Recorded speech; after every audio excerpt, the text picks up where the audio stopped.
Mummy હા. કઈ કામ હતું? ના ના, કાંઈ કામ નહોતું.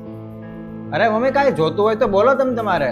મારે 500 રૂપિયા જોતા હતા. અરે તો પણ એમાં આટલું બધું મૂંઝાવાની શું જરૂર છે મમ્મી?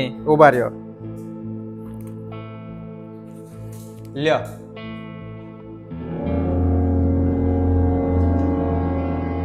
મમ્મી તબિયત તો બરાબર છે ને? કેમ શું થયું? કાંઈ નથી થયું, સારું જ છે. કાંઈ વાંધો નહીં મમ્મી. છે ને 500 રૂપિયા માંગવામાં હું આટલું બધું ઓલું કરવાનું? એ 500 રૂપિયા લેવા માટે નહોતા વિચારતા, પણ એ એવું વિચારતા હતા કે મમ્મી થઈને છોકરા પાસે કઈ રીતના પૈસા માંગવા. અરે પણ 500 રૂપિયા માંગવામાં એટલું બધું હું એવું કરવાનું એમ? અને હું આજે જે કાંઈ છું, જ્યાં હું અત્યારે પહોંચી ગયો છું, એ બધું એમને જ માટે એમને જ કરી દીધેલું છે ને બધું. તો પછી હવે એ માગે તો એમાં વાંધો હું? એટલી બધી શું શરમ કરવાની?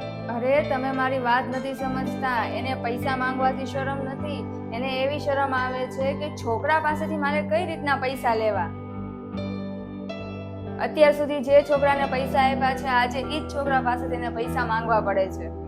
એ તો સમયની વાત છે. જ્યારે હું કાંઈ નોકરી ધંધો કાંઈ કામ નહોતો કરતો ત્યારે એ મને બધું આપતા હતા અને એને મને બધું મોટો કર્યો છે. પૈસા તે વાપરવાના બધી રીતે એમ.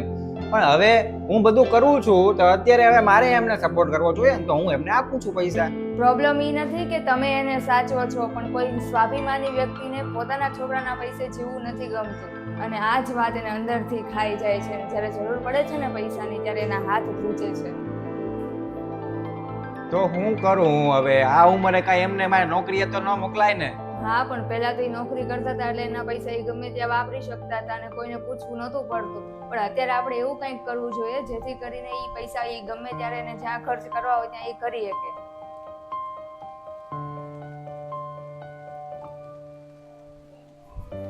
આવી ગયા? હું તમારા માટે ચા બનાવી નાખું.